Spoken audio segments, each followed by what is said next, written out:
do the thing. It's the first time I'm videoing this. I have a face for fucking podcast, but not for video. But this will give you a chance to see what it looks like as I go live.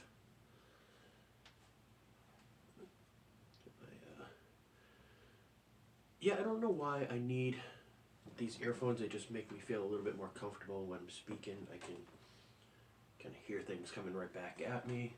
A little bit of coffee before we get going. This is the setup. This is when you're listening to the sweet, soothing sounds of my voice. This is where all the magic is happening. This picture behind me was a gift from a dear friend of mine who passed away a few years ago. And so she's always sort of watching over me from the back. You can probably hear that. That sounds like the plow going down my fucking street right now. I got my bottles set up right here in front of me. Microphone right here. Computer where I record. And here we go. We're about to get into the podcast.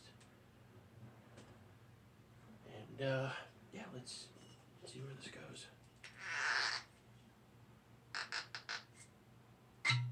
Oh man, for all that squeakiness of the turning of the cork, you would have thought I would have got a better pop than that.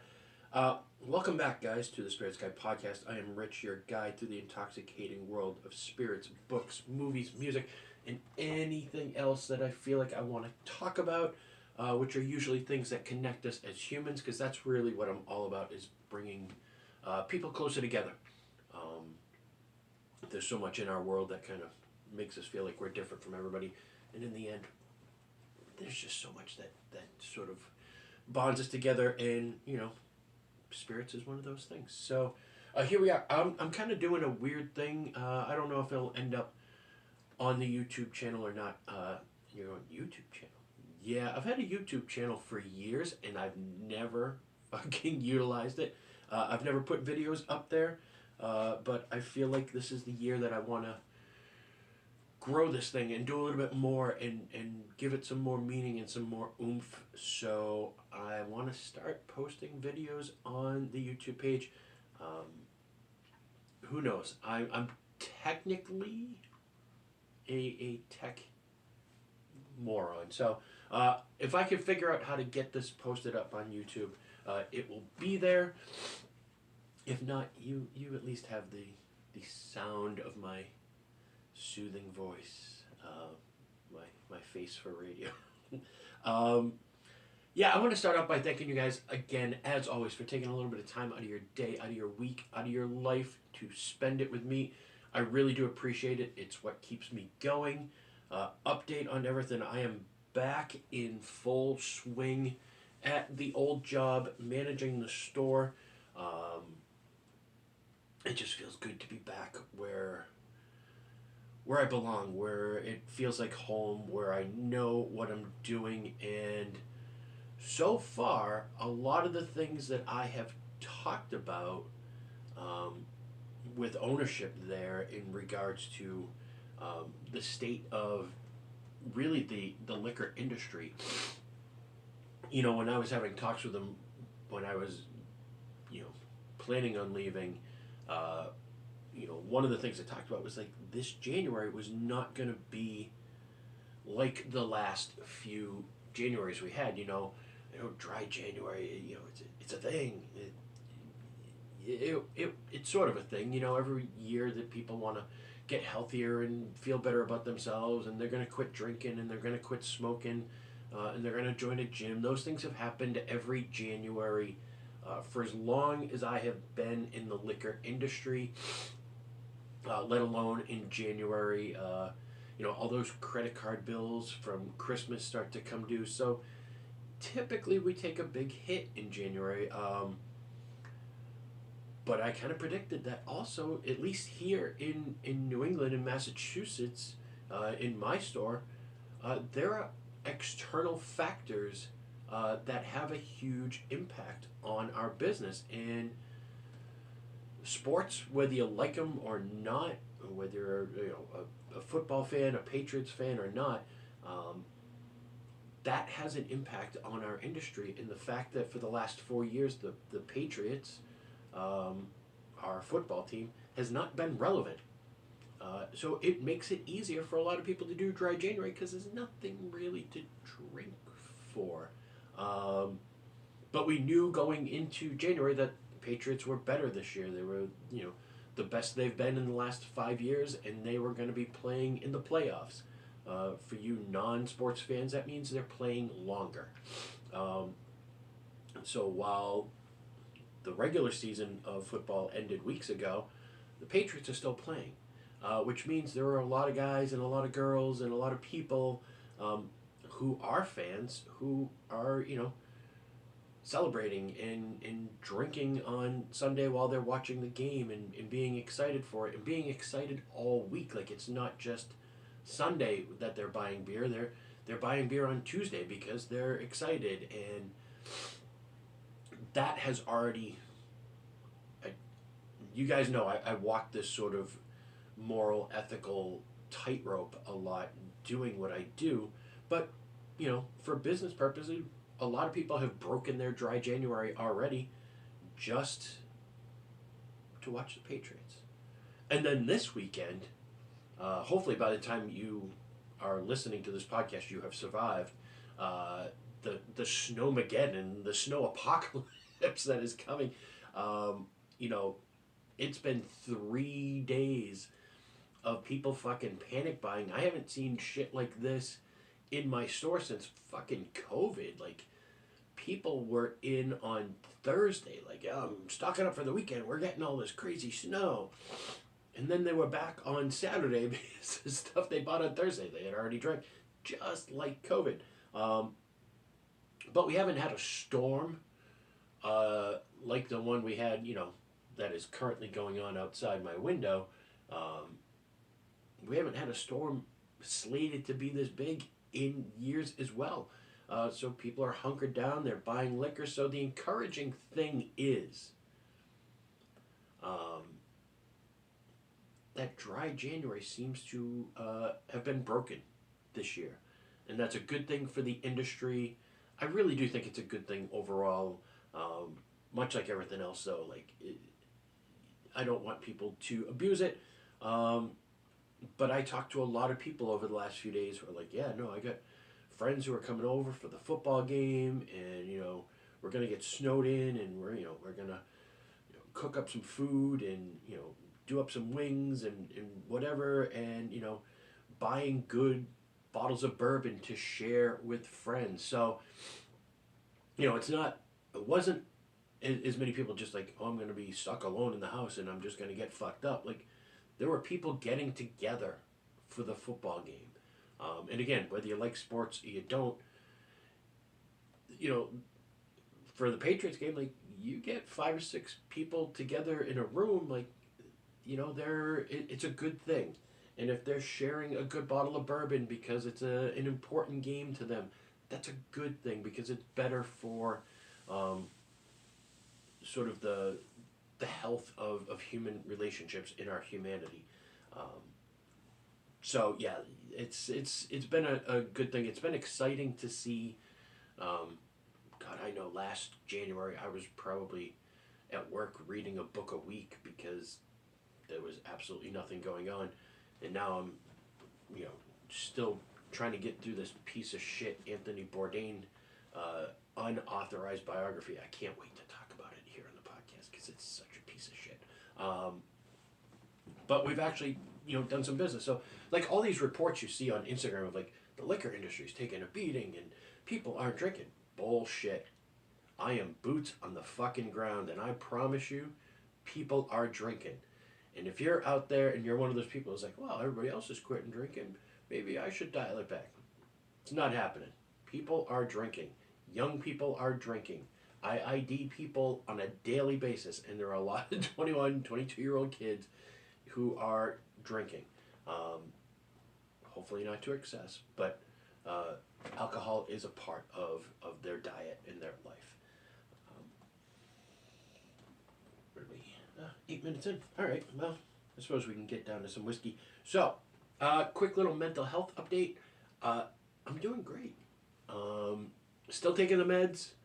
Uh, I haven't gotten to that point where I'm like, oh my god, I feel perfect. I don't need the meds anymore. Nope. I still stay on the program. I'm trusting the process. Um, and for now, it's working. I feel good. I feel good. Again, being back where I belong, it's given me a little bit different perspective um, on being there and a little bit more appreciation for what it is that I do there. And it's being back there, I've taken a deeper look at what it means and appreciating more. Not that I didn't appreciate it before, but appreciating even more the relationships and the friendships that I have with just some amazing people. Had a husband and wife that come in to the store all the time, and they came in the other day and were excited that I was there because they had been told that I wasn't going to be there, and that disappointed them. Last weekend during the football game, I had a customer who is a friend who texted me a picture of him holding a nip of Malort because he was rooting for the Chicago Bears. Like, just an even deeper appreciation for those relationships that I've built and that I have that are centered around spirits in a healthy way. People who drink because they enjoy the taste of it. It becomes a part of their, watching the game, hanging out with friends. It's part of their culture. But they're not fall down drunks either. Like people who are responsibly drinking and enjoying and sharing and telling stories and coming back. And so I think those of you who are listening, who are those customers out there and those people, um, because again, this is always what I've strived to make spirits be is a conduit, is something that facilitates those friendships, that facilitates those conversations, and yeah, it's important to me, and it feels good that it's working, and so that helps my mental health a lot. That there's some validation there that what I'm doing does matter. Again, I tried being an adult and I failed at that. The world has enough fucking adults. It needs more humans, and that's what I want to be, and that's what you guys allow me to be. So thank you. I appreciate that very, very, very much. So, in that vein, this week something amazing happened. I do these podcasts and I sit here and I talk, and if you're watching it on the YouTube video, you can see it's just me here in a room by myself with a shitty $300 laptop and a pretty crap setup for, comparatively speaking, to a lot of the podcasts that you kind of listen to, and now it's become more of a visual medium as well as an audio medium. And I do it, and I always wonder, like, is anybody listening? Does anybody care? Does it matter? Am I just super fucking corny because I get really deep and nerdy with this stuff? And every now and then, one of you guys reaches out, and I've said it before, like, I appreciate all the articles that people send me of, hey, this is what's going on in tequila. These are, these things here. Like, the fact that there are people out there who think of me and take a little bit of time out of their day to send me a message, I really, really appreciate it. And I got one this week that, I don't know, maybe it's even too early to do a podcast about it because my head is still fucking spiraling from this question, and it has led to just an explosion in my brain of just stimulating thoughts of like, whoa, I never thought of it like that. I never thought of it like that. And when people go like, why is that important? Like to have your brain stimulated in any way where you're like going down these rabbit holes, as long as they're, you know, positive experiences. Um, it's so good for your brain to just like it was sleeping and then it just wakes up and it's like fuck, like I'm having all these thoughts and this stuff is super cool. And to know that there are some people out there who go into these rabbit holes and get just as nerdy and as deep as I do, was such a great feeling. And what sparked it was I got a message from somebody who listens to the podcast, and you know, they were like, I get your stance on like what is the song, you know, like it's such a cool thing. And I've been talking about this for so long of like what is the song, like is the song like the thing that is recorded and played on the radio, or the version that's on, you know, the album, the CD, whatever, like the finalized etched in stone version, is that really the song?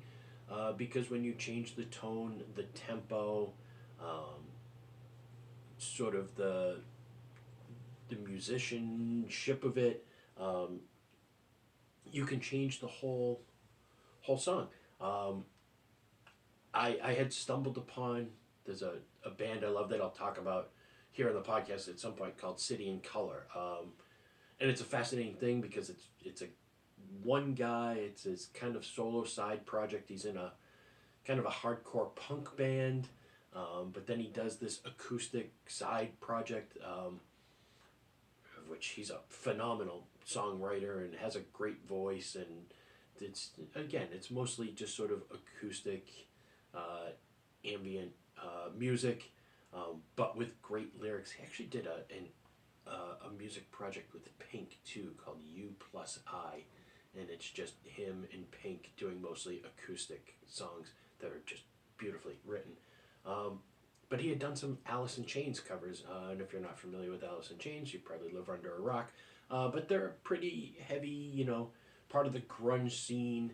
Um, was a band that almost scared me when they first came out, and he did these acoustic versions of the song that I was like, "Whoa, this was awesome!" And it almost made the songs have different meanings. And um, in the grungier Alice in Chains versions, like you didn't always pick up on all the words, so like you were kind of listening to the song for the groove and the feel, and then you hear the words and you're like, whoa, like I didn't realize those were the words. And so it kind of changed how I felt about the song, and it's so fascinating.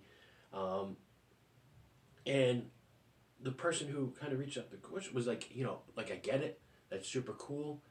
How do you feel about the bands?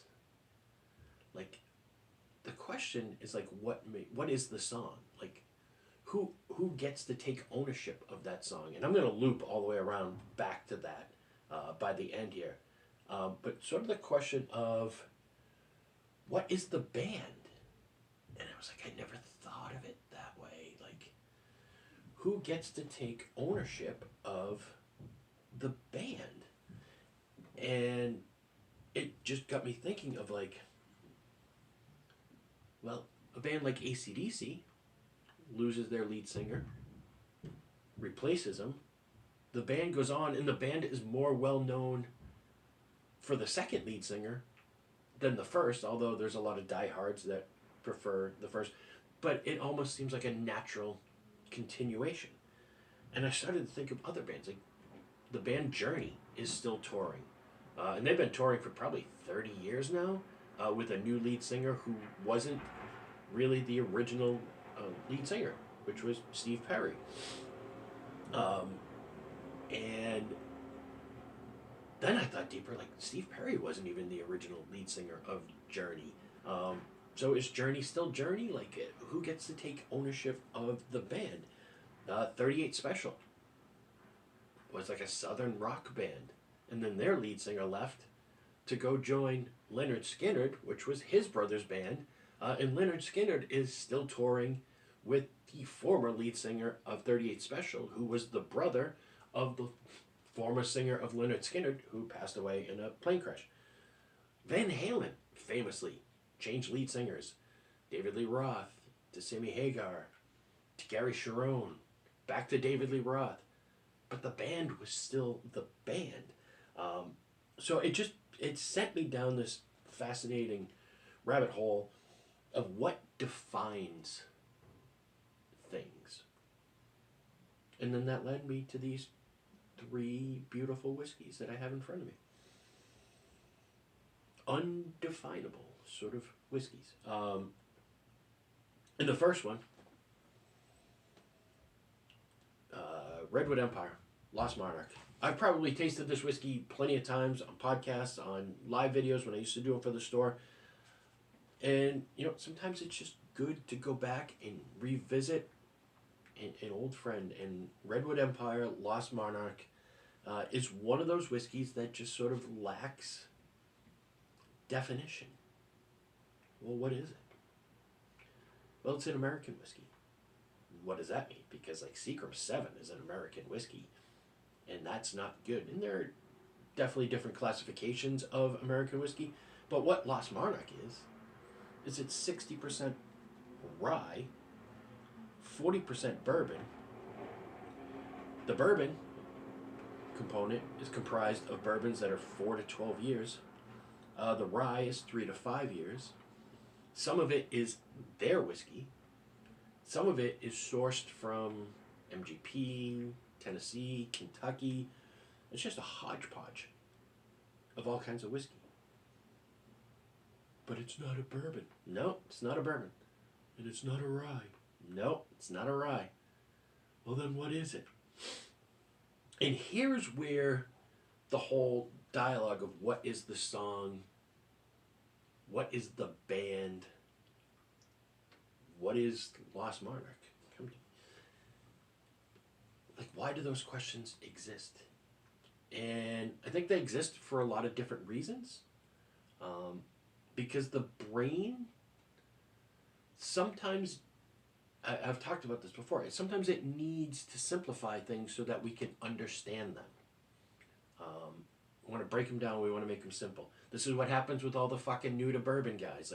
I'm new to bourbon, I need to find a Weller. I just saw somebody in a bourbon group on Facebook who was all excited because he went out and found a Weller 12 for $120 and a Weller 107. Who the fuck cares anymore? Really? Good whiskey, but I'm not paying $120 for Weller 12, or whatever they're charging for Weller 107.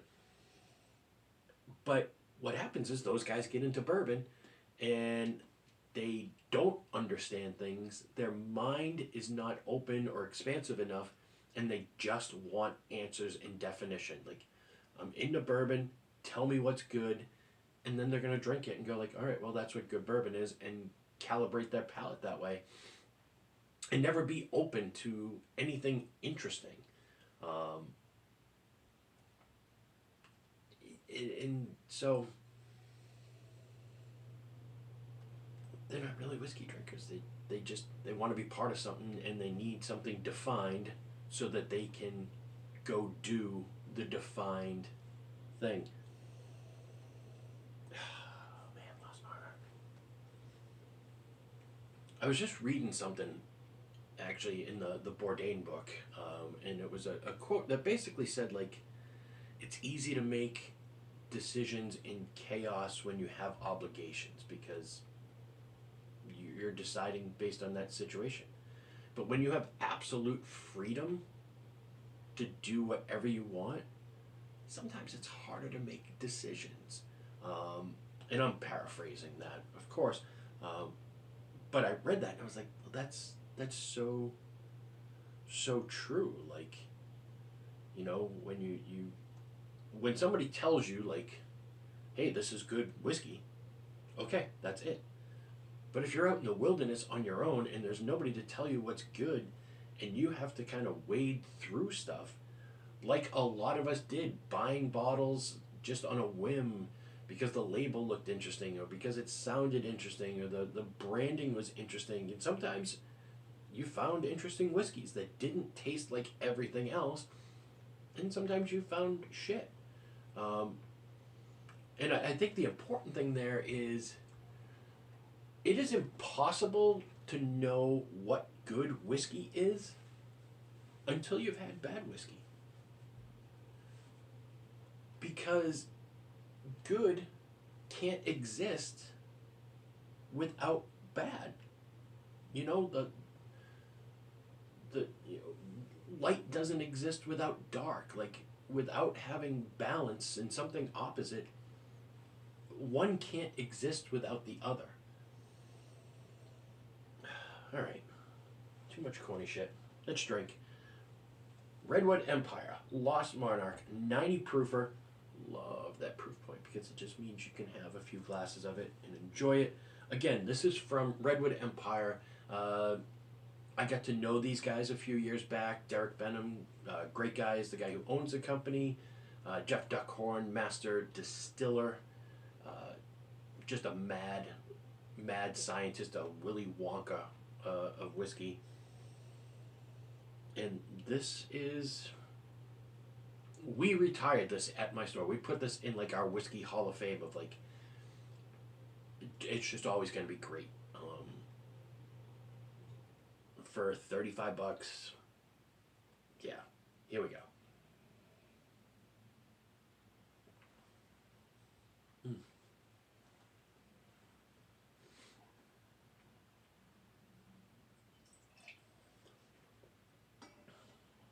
Man, you forget how good that bottle is.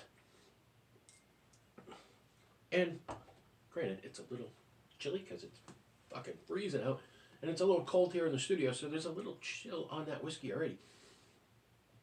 But you get everything you could possibly want in a whiskey in that bottle. You get the big, bold, you know, punch of bourbon. Lots of sweet vanilla. Again, because it's chilled, so it's bringing out some of that sweetness.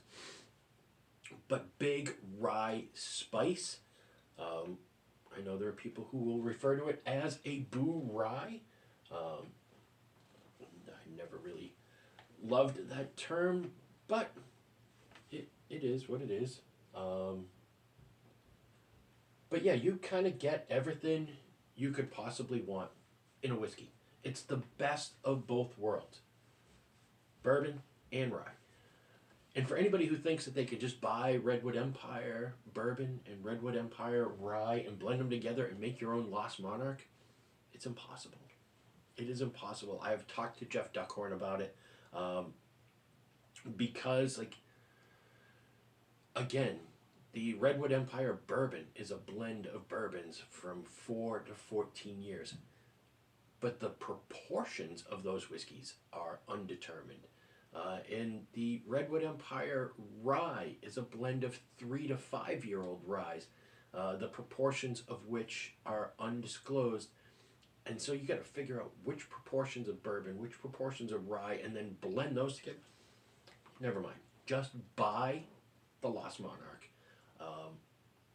I sell more of this in my store than any store in the state of Massachusetts sells because I love it. I'm passionate about it. I put it in people's hands and they come back and they rebuy it. It is one of the greatest value whiskeys, and not for nothing. It's one of the greatest overall under $50 bottles of whiskey you can find in a bar. But I don't get it. It's not a bourbon and it's not a rye. Nope, and it's not an American single malt either. It's just whiskey. Why define it beyond that? Well, I'll tell you why. But, oh, that one's a little bit better. All right. So the whole what is the band thing, I found really interesting because, I mean, there's a lot of bands that changed lead singers. Again, Van Halen, Genesis, Pink Floyd, people forget, changed lead singers. in rock, Stone Temple Pilots, Judas Priest. Judas Priest changed lead singers and then went back to the original lead singer. Hardcore bands like Anthrax, Iron Maiden changed lead singers. Um, and then when I was talking, kind of messaging back and forth with my friend, like, and it was pointed out, like, well, yeah, people change like guitar players and bass players and drummers all the time as well. So the band lineup changes, but yet the band still kind of stays the band. And there's a lot of like older bands now. I mean, back when I used to do concert sound and run mixing boards, I did sound for like the Rascals, and there was maybe one original member. And there's a lot of those old touring bands, guys who have been around since like the 60s and the 70s, where those bands are still touring, but there might only be one original member. It just happens to be the guy who owns the rights to the name of the band. Is it still the band? I don't know, and at first, my response was like, well, no, it's not still the band. Like, it's still the name. Like, I wish they would change the name of the band. Just to kind of say, like, it's not the same band, Queen. Queen with Paul Rogers was different than Queen with Freddie Mercury. And Queen with Adam Lambert was closer to Queen with Freddie Mercury, but still different. But it was always Queen. And at first, I really was. I was fighting. I was like, no, but I don't like it. And then I realized, like, what difference does it make? And then I started kind of getting even deeper into the rabbit hole of, like, well, if somebody's the soul of the band, like the heart and soul of the band, like the band is based around, this person and they leave, then it's not really the band. But if it's, a non essential, like it's just a bass player and you're getting a studio bass player to just kind of come in and fill the slot, then yeah, it doesn't change. And I went back and forth with it. And then this morning, as I'm recording here on Sunday, and I haven't, the post will be up by the time you hear this, but I was, doing my Sunday vinyl thing, and I had on some Frank Sinatra, live at the Sands in Las Vegas with the Count Basie Orchestra. Fucking killer. Killer. I don't know that Frank ever sounded better than he does on that album. And backed by Count Basie. And I realize Frank's doing Try a Little Tenderness. And that made me think, like, all right, well, Frank's a solo artist, so what is the band thing is irrelevant, but he played with different orchestras. He didn't exclusively play with Count Basie. Other orchestras were, backed Frank up. But it didn't change Frank. But Try a Little Tenderness. That's an old soul song, and he's changing it to, crooner style. And I was like, oh shit, like that's Try a Little Tenderness. And then he does Stars Fell on Alabama, which my only relationship to the song Stars Fell on Alabama was that Jimmy Buffett covered Stars Fell on Alabama. And if you're watching this on YouTube right now, you can see that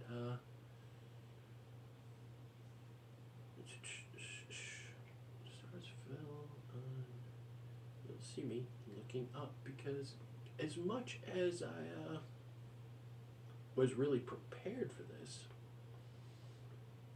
Stars Fell on Alabama lyrics by Billie Holiday. Interesting.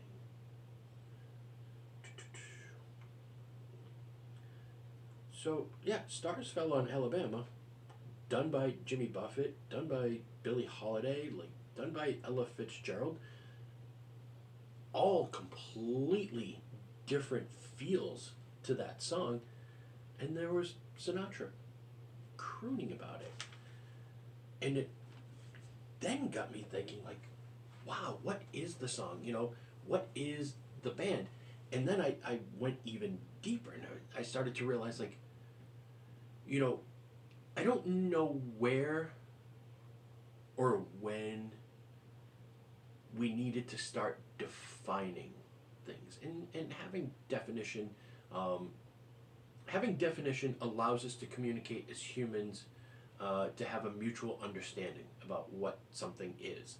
um, when we define a tree as a tree, when I tell you I'm standing next to a tree, you know what I'm referring to. So it's something that helps us to communicate, but then we get so locked into certain things. And this whole thing about what is the band, what is the song, and then listening to Sinatra, and I started to realize, like, Sinatra, I don't think ever wrote songs for himself. Um, they were all written either for him or he was performing other songs. And then you realize, like, were they really cover songs? Like at Motown, like at Stax, at Sun Records, like, were the Motown artists really writing all their songs? And there's plenty of documentaries out there that it just, like, I never put all the pieces of the puzzle together. Where, like, historically in music in this country at least, um, there were just offices full of people who wrote songs, who never performed them. They just wrote them for the Motown artists or the Sun Records artists or the Stax artists or Muscle Shoals. You know, there are people like Diane Warren and Russ Ballard who write songs for other people. So now, what is the song? And then I remember back, I talked about it here in the podcast of, a band like the Bee Gees, who terribly underrated as musicians, but the sort of trajectory of their career where they were competing with the Beatles, and then they have another run as like a disco artist, and then there's backlash against disco, and they realize that they're not going to make it as performers anymore, and they start writing songs for other people. And when you hear some of the songs, you're like, oh yeah, shit, that's definitely a Bee Gees song. So then my mind is exploding of, like, really, what is the song? Why do we have to define it? All right. Next whiskey. This is Milam and Green. This is the triple cask bourbon, defined as bourbon. Triple cask. This one was kind of a fun one because I looked up online because I wanted to know, like, mash bill. Again, I don't want to go too deep into the weeds, um,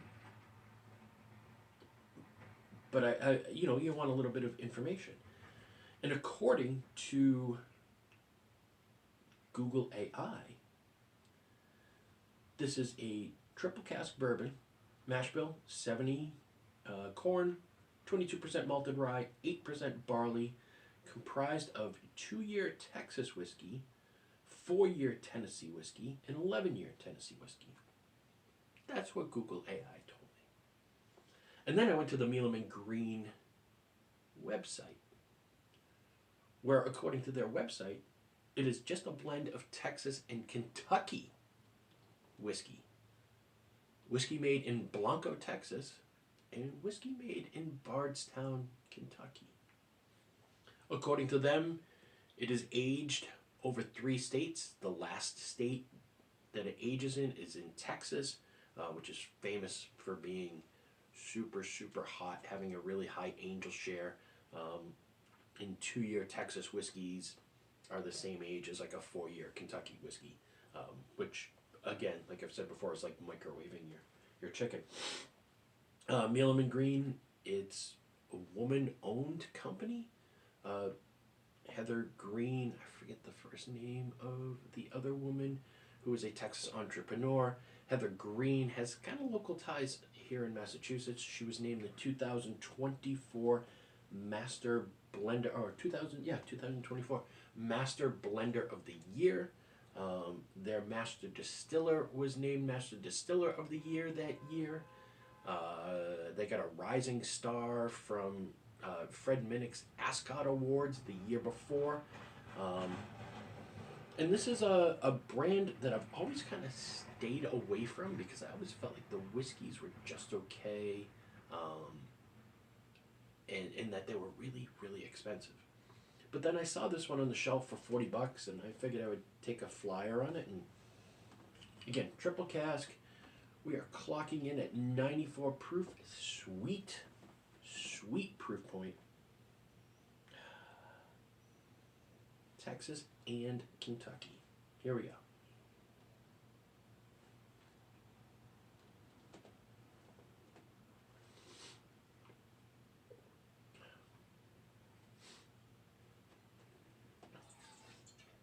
I definitely taste the Texas component.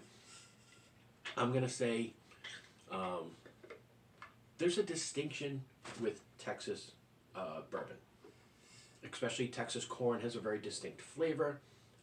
A lot of them use pot still instead of column,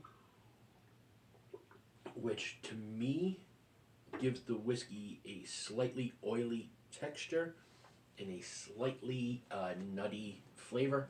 Nutty in like a Cracker Jacks kind of way, like the peanuts that are in a Cracker Jacks, like that caramel covered peanut. That's an interesting whiskey. Um, Defined as bourbon, and and this whole like why do we define things? Um, it usually comes down to the mind needing to simplify things, and more importantly, money. Why is bourbon bourbon? I've talked about this plenty of times before, um, but back in during the Korean War, World War II, well at least World War II, um, distilleries were shut down during the war, and they had to convert to making industrial alcohol, which hurt the spirits industry in this country for a long time because nobody was making spirits because they were making it all for the war effort. And coming upon the war, and I think it might have been the Korean War, I forget. I should know this. But there was a guy who owned a bunch of distilleries who saw that the war was coming and amped up production, had a ton of bourbon made in anticipation that he was going to have to shut down the distilleries and make industrial alcohol. And then that didn't happen. And he had a glut of whiskey. But in order to sell it internationally, because he had more whiskey than he could sell here in America, um, he needed to have some leverage to make it a valuable product internationally. And so he got the government to recognize bourbon as a distinct product of the United States. It is uniquely American, much in the same way that tequila is uniquely Mexican, much in the same way that Scotch whiskey is uniquely Scottish. Irish whiskey is uniquely Irish. Champagne is unique to France. Um, and so bourbon is a geographic definition. You can only make bourbon in America. Prior to that, they were making bourbon all over the world. You can make the same recipe whiskey in other parts of the world. You just can't call it bourbon. So it was a way for this guy to protect the name of bourbon so that he could sell it internationally and have no competition from other countries. That being said, bourbon is unique to the United States. Flavor wise, it doesn't taste like Irish whiskey or Scotch whiskey or, single malt whiskey. It doesn't taste like any of that. It is unique because of our geography, because of our the corn that grows here and the grains that grow here and the climate in which we age our whiskey here does make it unique to the United States. But that's why bourbon is defined as bourbon. It had more to do with taxation and money than any sort of need for definition. That being said, let's go back. Redwood Empire, Lost Monarch. Is it good? Yes. Is it worth the money? $35. It's worth every fucking penny of it. Would I buy it again? I've bought many, many, many, many, many a bottle of Redwood Empire, Lost Monarch. Does a bottle start a conversation? Absolutely. It's super cool. The label is based on John Muir, who's considered to be the godfather of sort of the American outdoors. Redwood Empire is a stretch of land in California. Like, the bottle stimulates conversation just by looking at the label. Redwood Empire is a stretch of land on the West Coast where all the redwood trees grow. All their whiskeys are named after species of trees in the Redwood Empire. Lost Monarch is a type of redwood tree. Yeah, everything about it is super, super cool. Mealerman Green, is it good? Yeah, it's good. Is it worth the money? For $40, it's worth taking a flyer on. Would I buy it again? Probably not. It's good. It's just not so interesting where I'm like, fuck, I gotta. If I kill this bottle, then it goes in my recycle bin and I move on to the next interesting bottle. Doesn't mean it's bad just because I don't want to buy it again. It just means that I'm happy with it. You know, been there, done that, get the t-shirt, move on to the next. Ooh, that was a sweet little cork pop. One more sort of undefinable here.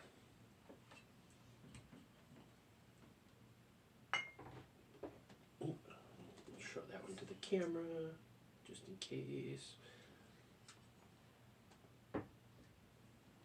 So, yeah, my mind was like it was firing off on sort of just going like, what is the song? What is the band? What does it all mean?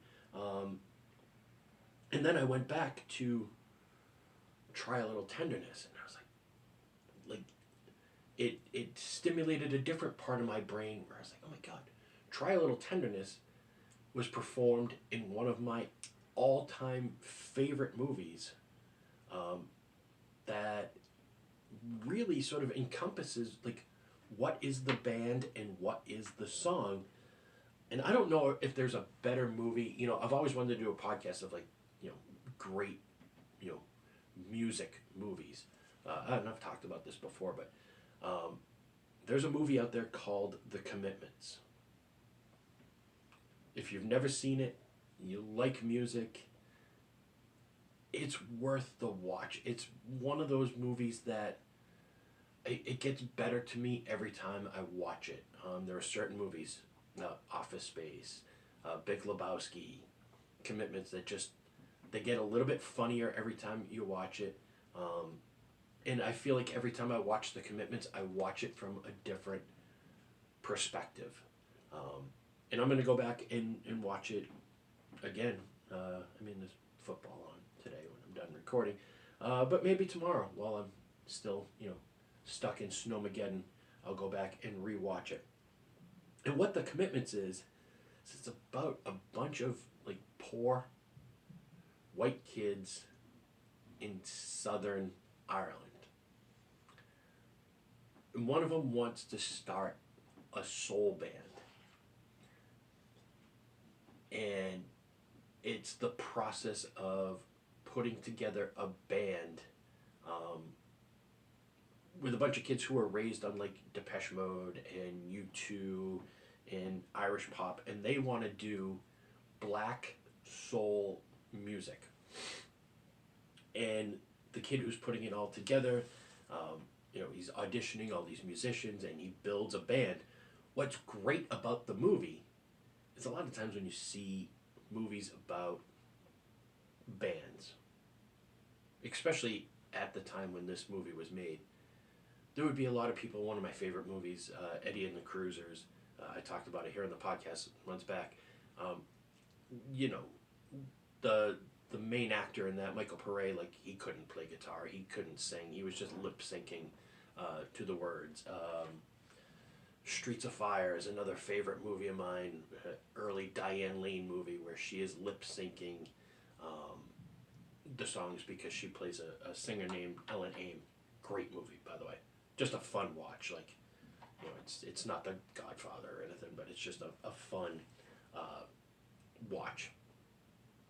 But in the movie The Commitments, every actor that they cast actually played the instrument for real that they were playing in the movie. Every song that is sung in the movie, there's three female background singers, and they all actually sang their own parts. The guy that they cast to be the lead singer of the band actually sang the songs. Um, they were actors brought together to form a band, and they played 60s and 70s black soul music. Mustang Sally, Try a Little Tenderness, Chain of Fools, I Ain't Never Loved a Man, like, and Try a Little Tenderness. So it the fun part was like every thought led to another thought. In the end, like, what is the song? What is the band? I realize I don't give a shit. The question is it good? Do I enjoy it? I love The Commitments. I put on that soundtrack all the time. I had it on this morning before I recorded it. The Commitments, a movie. The name of the band in the movie was The Commitments. They weren't even a real band. Although, like, the people who made the movie had them out touring for a little bit, and then that quickly dissolved. The guy who was cast as the lead singer, I think, put out a solo album maybe later on. But they weren't even a real band. But they made real music. The songs weren't theirs, you know. They were doing Mustang Sally, which heaven only knows who did the original. I don't. But I'm pretty sure whoever did the original Mustang Sally didn't write it. It was probably written for them because that's the way music was handled in the 60s, especially with those types of artists who worked for Motown or Stax or whatever. Somebody was writing the song. They would sign a guy because he had a good voice or a girl because she had a good voice, and then just hand them the song and go, like, go sing this.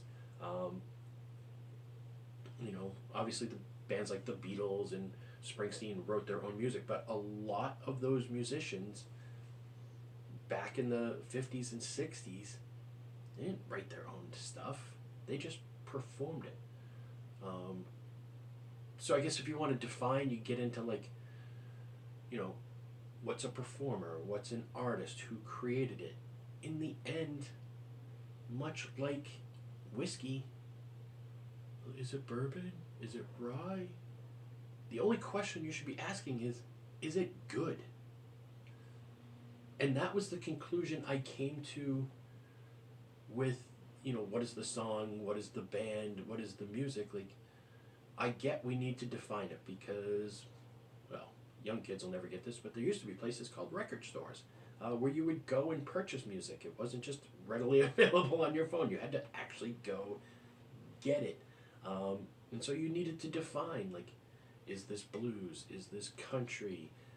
Is it, pop? Is it, disco? Whatever. So that you could categorize it so that we as consumers could go find it.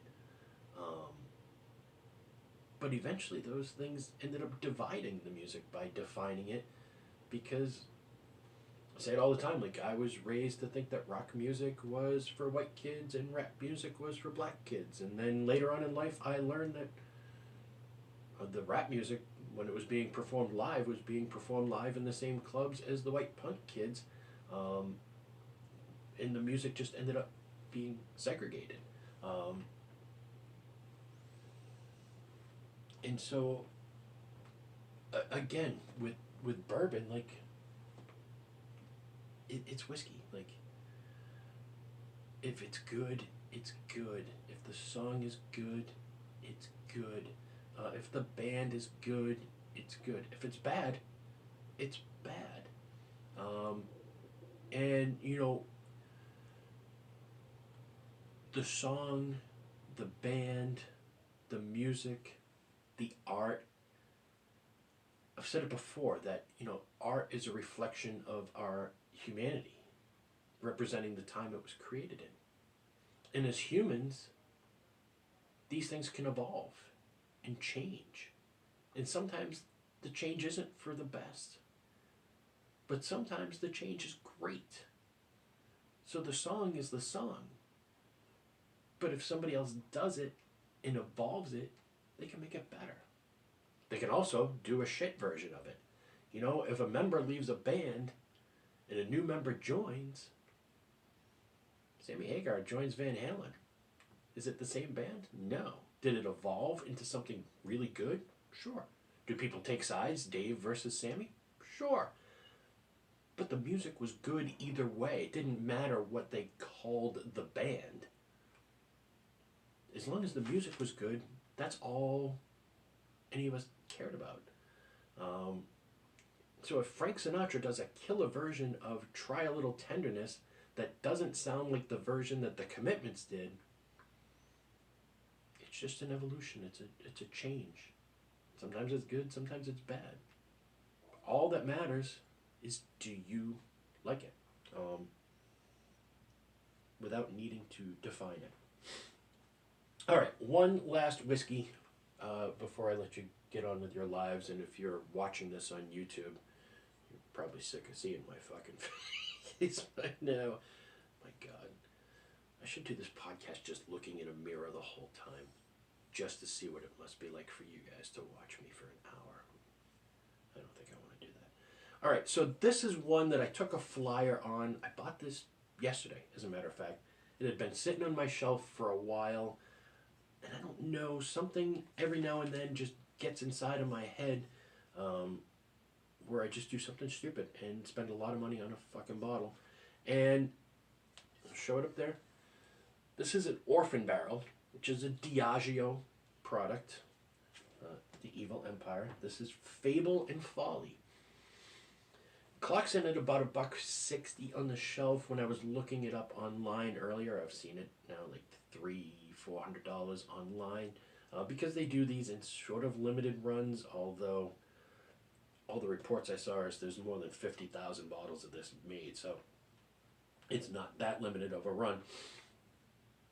But what kind of grabbed a hold of me was, I think, it's been on the shelf in my store for a couple of years, and I remember looking at it and seeing like it's a 14-year whiskey. All right, well, I noticed the word bourbon doesn't appear on there anywhere. But it's not a light whiskey, it's not an American whiskey, it's just 14-year whiskey. And I think at first, sort of the snob part of me was like, oh, what the fuck is it? There's no definition there. But then I was working during the, Snowmageddon prep panic buy days, and I just happened to pick it up, and I looked on the side of the bottle, and I was reading the description of the whiskey, and it's the remnants of Barterhouse, which was one of the earlier Orphan Barrel releases.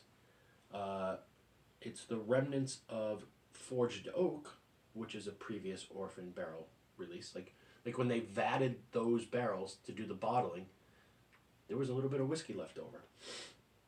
And then it's got the remnants of 4 out of the 5 Rhetoric releases. Now here's where it gets a little interesting. What struck me was, I remember Barterhouse. I remember paying like $60 for it. That'll never happen again. It was a 20-year-old bourbon. Forged Oak was a 15-year bourbon. And the Rhetoric releases were 20, 21, 22, 23, 24, and 25-year-old bourbon. So it's the remnants of those bourbons with some other whiskey blended into it. And obviously the other whiskey blended into it is younger than those three releases because it's got a 14-year age statement on it, but it's undefined. So I know a lot of people are like, well, what is it? I started to go like, whoa, what is it? Could it be some MGP light whiskey? Maybe it's some Canadian rye whiskey. Maybe it's another rye. Hell, they could add some flavoring in it because it's not classified as bourbon. You can't add anything to bourbon, but you can add something to this. I don't think they needed to add any coloring. If you're blending 20-year-old bourbons in there, I'm pretty sure it's got some depth of color there. This, in the glass, is like a golden brown color to it. So I was working with my sidekick, Corey. We may or may not have cracked this open while working. And, yeah, we tasted this, and we were like, what the fuck? Now, it's bottled at 90 proof. That's way too low. It can't have any flavor. Shut the fuck up. It's got plenty of flavor, as we're about to find out. So on the nose, like, it's got a great, and I get that there are people out there who are like, really, you paid $160 for this? I didn't, but I paid cost for it. Because when you do what I do, I have that ability sometimes to not have to pay full retail for things. But yeah, on the nose, like, it smells like what it smells like to walk into a rick house. Like musty cobwebs, you know, like humid wood with whiskey seeping through the barrels. Like, if you've ever been inside a rick house, there is a smell that is just heaven. All right, here we go.